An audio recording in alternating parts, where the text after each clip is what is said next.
오늘 말씀은 마태복음 14장 27절에서 33절까지 말씀입니다. 신약성경 24페이지에 있습니다.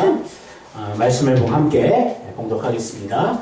예수께서 즉시 이르시되 안심하라 나니 두려워하지 말라. 베드로가 대답하여 이르되 주여 만일 주님이시거든 나를 명하사 물 위로 오라 하소서 하니 오라 하시니 베드로가 배에서 내려 물 위로 걸어서 예수께로 가되 바람을 보고 무서워 빠져가는지라. 소리질러 이르되 주여 나를 구원하소서 하니 예수께서 즉시 손을 내밀어 그를 붙잡으시며 이르시되 믿음이 작은 자여 왜 의심하였느냐 하시고 배에 함께 오름에 바람이 그치는지라. 배에 있는 사람들이 예수께 절하며 이르되 진실로 하나님의 아들이로소이다 하더라. 아멘. 주님의 사랑의 손길, 오늘 제목으로 말씀을 나누기를 원합니다. 그래서 서로 인사하기를 원합니다. 주님의 손 꼭 붙잡읍시다. 서로 인사합시다. 주님의 손 꼭 붙잡읍시다. 그래요. 하나님의 사랑에 대해서 이제 계속 말씀을 나누고 있습니다. 그래서 어떤 것이 온전한 사랑일까 우리가 함께 나누고 있는데 오늘 이제 마지막 오늘 주님의 손을 붙잡는 그 사랑의 손길을 붙잡는 시간 되었으면 좋겠습니다. 오늘 이 사건은 여러분들 잘 아는 사건입니다. 예수님께서 바다를 걸어오신 사건이죠. 사실 요즘 시대에 이렇게 예수님이 물 위로 걸으신 모습이 취재가 되었다면 정말 토픽 뉴스감이 아닐 수 없습니다. 몇번 토론회도 붙여졌을 거고 그것이 알고 싶다 세상에 이런 일이 그런데도 보도되었으리라 생각을 합니다. 그래서 물 위를 걸으신 예수님. 하지만 예수님이 물 위를 걸으신 사건은 어떤 이슈가 되기 위해서 걸으신 것이 절대 아닙니다. 이것을 만약 단순히 기상천외한 놀라운 사건으로만 취급한다면 그것은 대단히 슬픈 사실이죠. 왜냐하면 하나님께서는 이 물 위를 걸은 사건을 통해서 하나님께서 말씀하시고자 한 그 의미가 있었음을 알 수가 있습니다. 그래서 오늘 그 의미를 온전히 찾기를 원하고 또 우리 또한 주님만의 정말 주님의 손을 붙잡는 승리한 우리 되기를 소원합니다.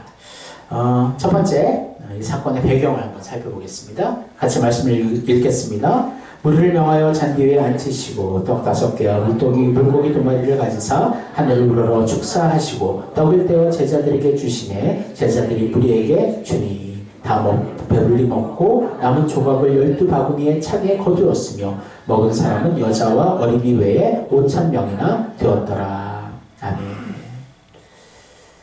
갑자기 오병이어 사건이 나오죠. 이 사건의 배경을 먼저 살펴보면 이제 오병이어의 기적들이 나타납니다.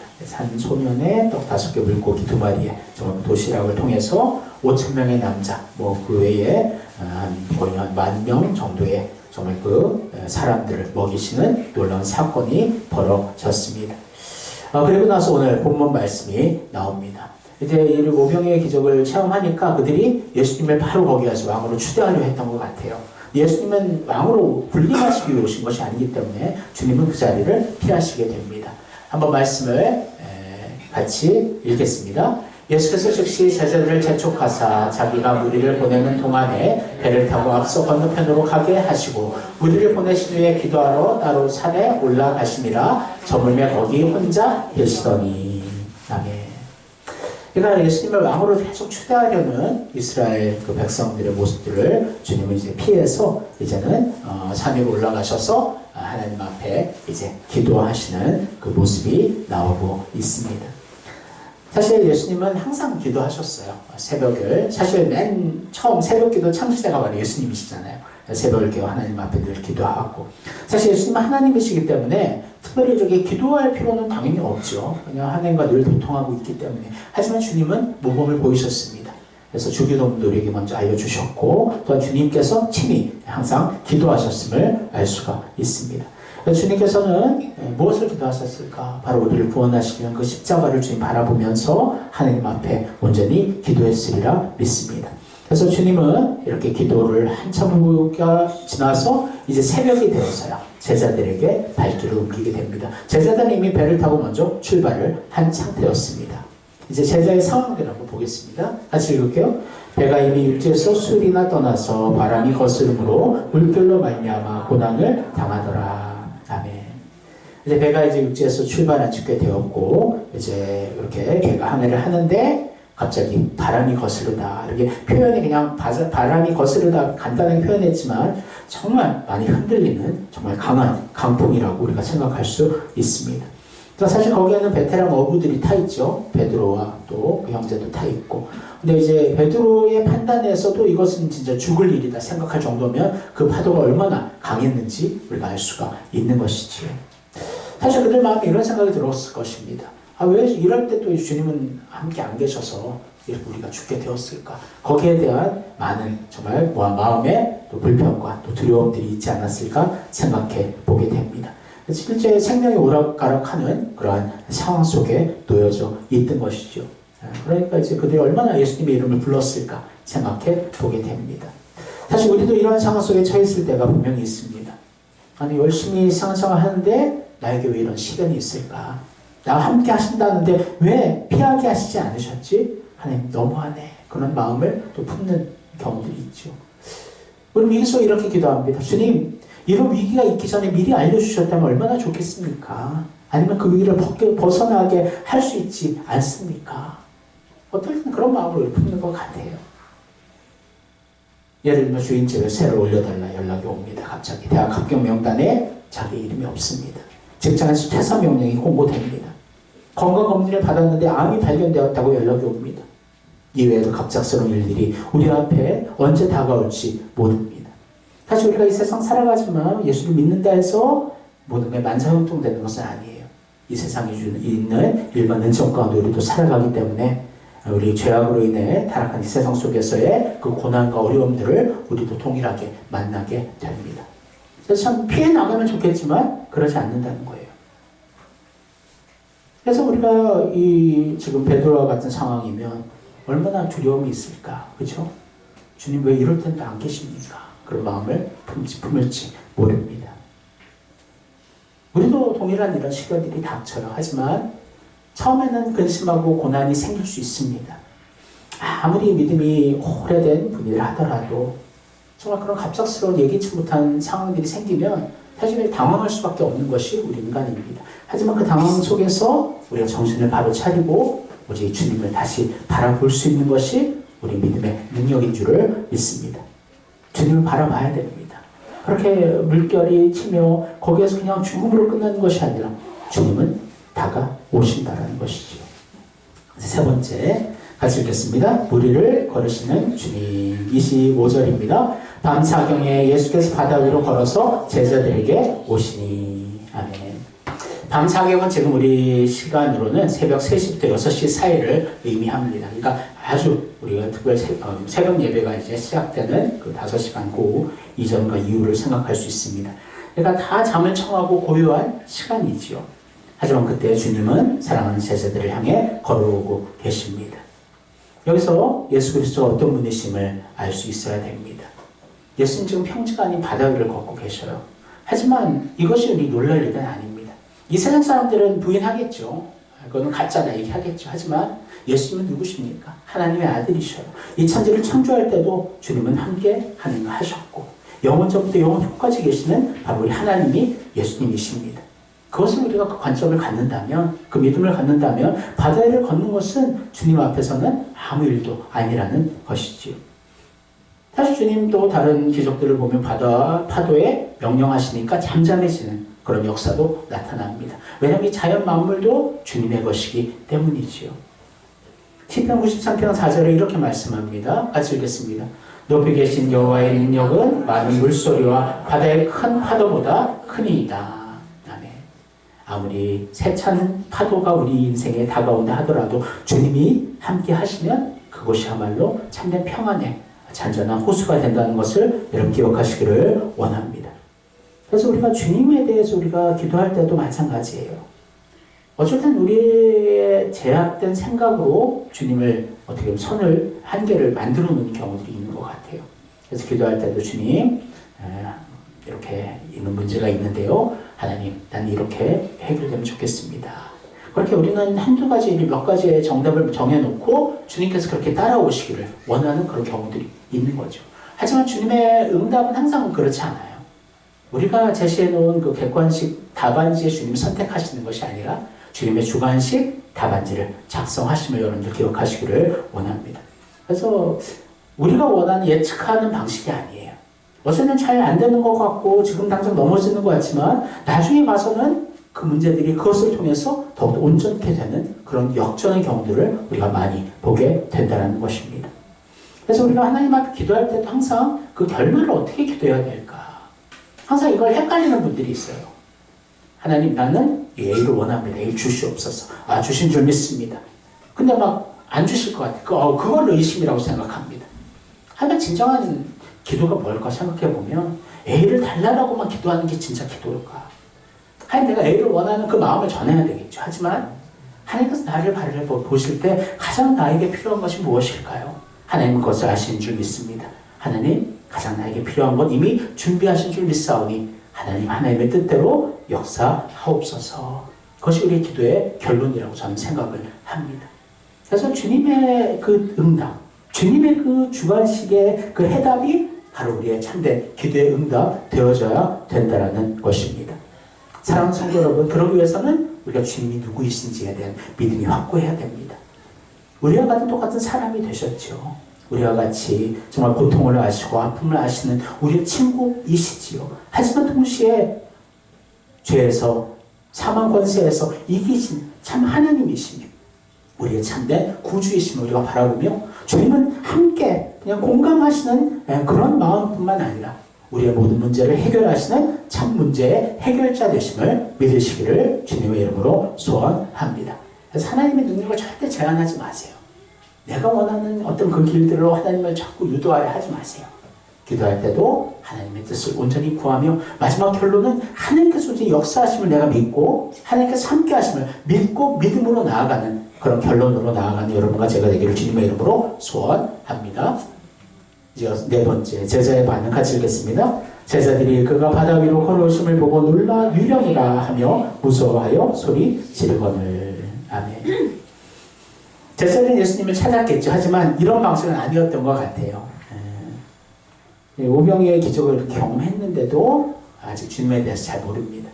바다 위를 걸어오시니까 가장 첫 번째 이제 주님이다 생각보다는 유령이다 그렇게 생각하며 그렇게 외치고 두려워하고 있는 모습을 보게 됩니다. 사실 우리도 이럴 때가 많은 것 같아요. 주님의 손길이고 주님이 함께 하심에도 불구하고 그것을 주님으로 내가 바라보지 못하고 주님이 주신 응답으로 내가 깨닫지 못하고 자꾸 다른 것을 계속해서 요구하는 우리들의 모습이 있지 않는지 생각해 보기를 원합니다. 그래서 여기서 또 알 수 있는 교훈은 뭐냐 하면 아무리 기적을 베풀어도요 믿음이 없이는 주님을 온전히 만날 수가 없다는 것입니다. 사랑하는 성도 여러분, 우리가 주님을 온전히 바라보기를 원합니다. 주님을 진정으로 만나기를 원합니다. 주님 안에서 참된 평안을 누리기를 원합니다. 이제 다섯 번째, 예수님의 위로 같이 읽겠습니다. 예수께서 즉시 이르시되 안심하라, 나니 두려워하지 말라. 예수님 바로 말씀하셔요. 제자들이 막 유령이다 막 두려워하니까 이제 막 폭풍으로도 두려워하죠. 또 저 그림자를 보고도 두려워하죠. 하니까 주님께서 바로 말씀하십니다. 나다, 두려워하지 말고 안심하라. 주님 바로 얘기하셔요. 그러니까 사실 TV 어떤 프로그램들을 보면 어떤 뭐 이렇게 가면 사람 누군가 다 밝혀질 때 뭐 바로 하고 막 계속 하고 나서 광고를 찍죠. 그런 모습을 볼 때 답답함을 느끼는데 오늘 이 말씀 통해서 보면 주님께서는 바로바로 정말 그 마음의 두려움과 정말 근심들을 바로 해결해 주시는 분이 참 우리 주님이심을 알 수가 있습니다. 그래서 즉시 이르시되 안심하라, 나니 두려워하지 말라. 바로 즉시 얘기하십니다. 그래서 제자들은 깜짝 놀랐습니다. 말이 나오지 않습니다. 황당한 거기에 사건이라고 생각하고 거기에 지금 막 그렇게 놀라고 있는 상황에서 누구 한 명이 딱 튀어나옵니다. 바로 베드로입니다. 28절 같이 읽겠습니다. 베드로가 대답하여 이르되 주여 만일 주님이시거든 나를 명하사 물 위로 누라 하소서 하니. 아멘. 사실 이게 보통 이렇게 사람이라면 이런 주님 앞에 이런 도전적인 이야기는 하지 못할 거예요. 근데 베드로는 와, 여기 어떻게 이런 생각을 했을까? 저는 참 신기합니다. 그래서 베드로가 이제 사실 즉흥적인 성격이에요. 바로바로 그냥 행동파야, 행동파. 그러니까 생각보다도 미리 행동이 앞선 사람이기 때문에 나중에서는 이제 말고의 귀를 딱 먼저 딱 쳐버리잖아요. 이것처럼 정말 어떻게 보면 덤벙대는 이제 신앙의 모습이지만 어쨌든 이런 또 성품이 또 하나님께서 도저히 더 사용하시는 성품이라고 생각을 합니다. 그래서 다른 제자들은 이제 머뭇거리고 아예 생각도 못하고 있는데 베드로는 주님이시거든 나도 무리를 걷게 하소서. 얼마나 도전적인 그런 주님 앞에 요구입니까? 그래서 사실 주님은 이러한 베드로의 요구를 절대 거절하지 않으시지요. 어떻게 대답하시는지 한번 같이 읽겠습니다. 오라 하시니 베드로가 배에서 내려 물 위로 걸어서 예수께로 가되. 아멘. 주님 한마디 하시죠. 오라. 그러니까 주님 여기 폭풍이기 때문에 베드로는 너무나 두려움 가져 있었기 때문에 주님께서는 바로 해결해 주셔요. 그래서 베드로가 내가 주님이시거든 내가 가겠습니다 하니까 그럼 오라. 그 한마디 딱 하셨습니다. 베드로도 대단해요. 그래서 배에서 딱 내려서 물 위로 걷고 있습니다. 사실 예수님이 하나님의 아들이시기 때문에 물 위를 걷는다 것은 놀랄 일이 아니지만 이제 베드로는 사람이잖아요. 근데 그 사람이 이제 중력과 여러 가지를 다 거슬려 그 과학의 원리들을 다 배제하고 물 위를 걸어가기 시작합니다. 사실은 주님 안에 거할 때, 주님이 역사하실 때 모든 지식과 고정관념들은 깨어지게 된다는 것입니다. 여러분들 그것을 믿어야 됩니다. 너무나 우리의 이성과 상식의 그 한계 속에서 주님을 생각하는 것 같아요. 그 이성과 한계 안에서 주님께서 문제를 해결해 주시기를 원하는 것 같습니다. 하지만 주님의 문제 해결 방식은 그런 방식이 아니에요.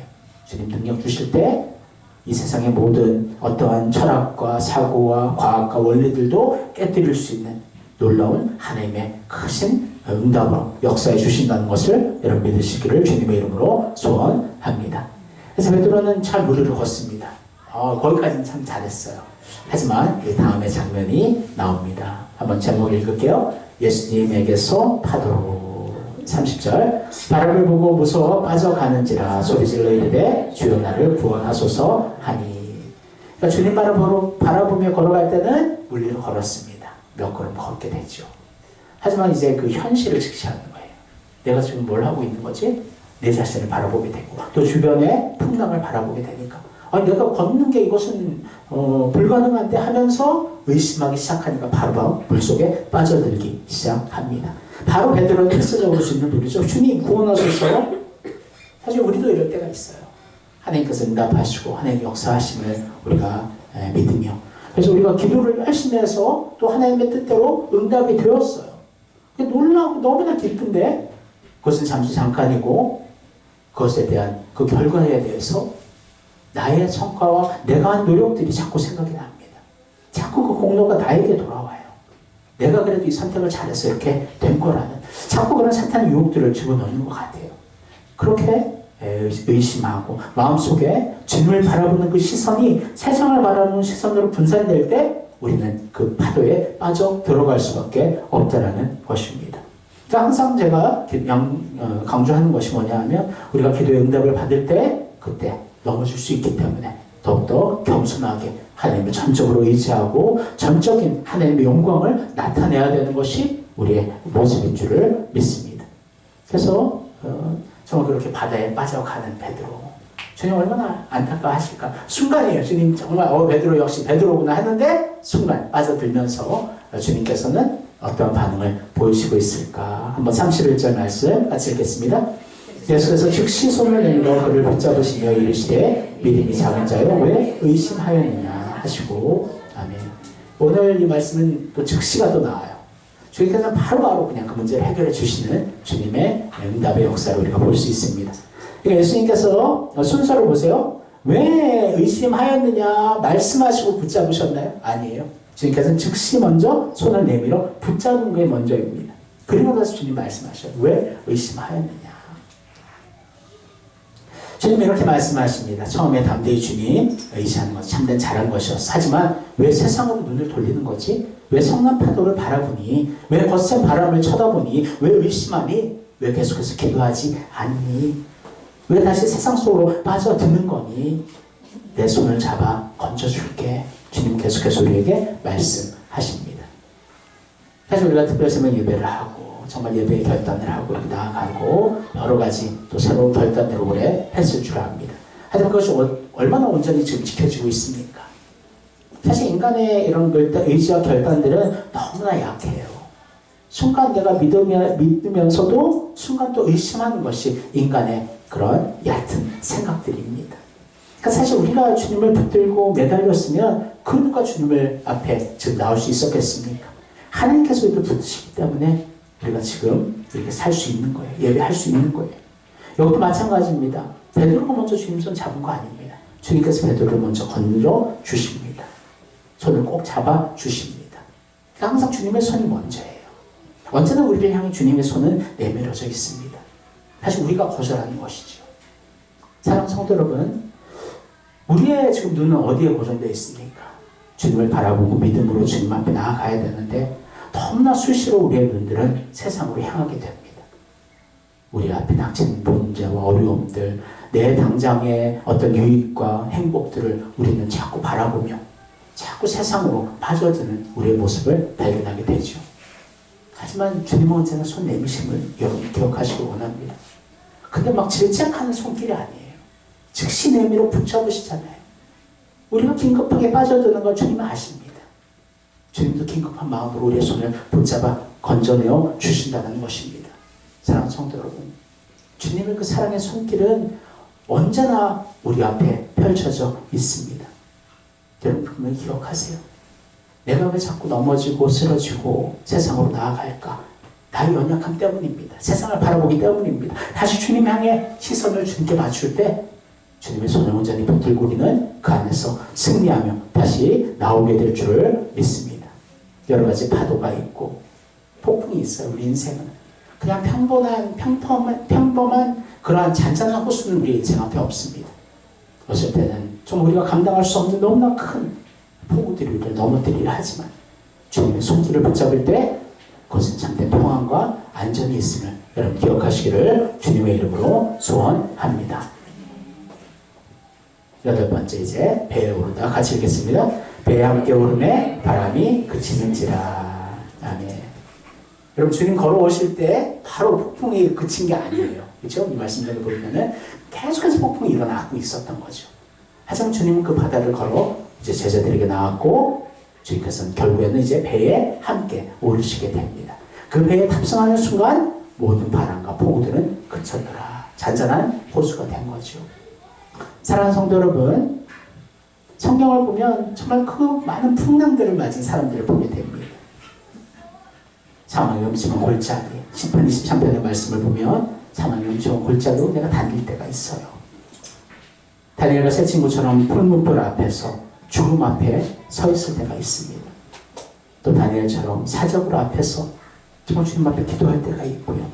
감옥이든지 또 3m 되는 골리앗 앞이든지 상관없습니다. 주님께서 내 삶에 함께 오르시면 그 위기와 그 바람은 그치게 된다는 것을 여러분 기억하시기를 원합니다. 그래서 우리의 눈은 주님만 바라보면 되는 것이고 우리의 손은 주님만 붙잡으면 되는 것이지요. 시편 121편 1절 2절을 같이 읽겠습니다. 내가 산을 향하여 눈을 들리라. 나의 도움이 어디서 올까? 나의 도움은 천지를 지으신 여호와에게서로다. 아멘. 산을 향하여 눈을 들다 것은 산 너머 주님을 바라본다는 거예요. 하나님 바라본다는 거예요. 여러분 스테반이 죽음으로 정말 그 순교에 나아갈 때도 큰 돌들에 맞아 죽어갈 때도 스테반은 하나님 우편에 서신 주님을 바라보았습니다. 그러니까 주님을 바라보는 것이 얼마나 우리에게는 필사적이고 중요한 것인가 우리가 기억하기를 소원합니다. 사랑하는 성도 여러분, 세상을 바라봤던 여러분들 시선이 이제 분산되었다면 이제 다시 주님 앞에 그 시선을 고정하십시오. 또 주님의 우리를 구원하시고 인도하시는 그 손을 붙잡고 주님 안에서 늘 평안과 기쁨을 누리기를 주님의 이름으로 소원합니다. 그러면 이제 총체적인 이 사건의 결론, 목적을 한번 같이 읽어보겠습니다. 배에 있는 사람들이 예수께 절하며 이르되 진실로 하나님의 아들이로소이다 하더라. 아멘. 아 그렇구나. 이 파도 위를 걷는 주님의 모습, 또 파도를 잠잠케 하시는 주님의 정말 그 능력, 이것이 왜 베풀어졌을까? 바로 제자들, 사람들 하여금 예수님이 진정한 하나님의 아들임을 온전히 깨닫게 하기 위함이구나. 궁정은 이것을 통해서 하나님 앞에 영광 돌리기를 원함이구나. 우리가 분명히 이 목적을 깨닫기를 소원합니다. 우리 인생도 마찬가지입니다. 우리 하나님 우리에게 시련을 허락하시는 것은 우리를 넘어뜨리게 하시는 것이 아니라 그 시련을 믿음으로 극복하며 예수님을 더 깊이 알게 하기 위함임을 여러분 기억하시기를 원합니다. 그래서 주님의 손을 붙잡으면 그 따뜻한 주님의 사랑의 손길로 우리를 하나님 앞으로 온전히 인도하신다는 것을 여러분 기억하시기를 소원합니다. 사랑하는 성도 여러분, 우리들도 날마다 우리 가정 안에서 교회 안에서 이런 놀라운 주님의 기적과 역사가 나타나기를 소원합니다. 그것은 주님과 눈을 마주치고 주님의 손을 붙잡을 때 이 모든 능력이 나타남을 여러분 기억하면서 혹시 근심하고 정말 이 세상 속에 지금 빠져가 있다면 주님 손을 붙들고 그 안에서 온전히 탈출할 수 있는 여러분과 제가 되기를 주님의 이름으로 축원합니다. 기도하겠습니다. 하나님 감사합니다. 오늘 예수님의 무리를 걸으신 기적을 통해서 주님이 참 우리의 구원자이시며 참 우리 하나님이심을 다시 한번 고백합니다. 하지만 주님만이 아니라 주님을 의지하고 주님을 바라보는 자들에게 놀라운 주님의 권능을 보여주심을 깨닫게 됩니다.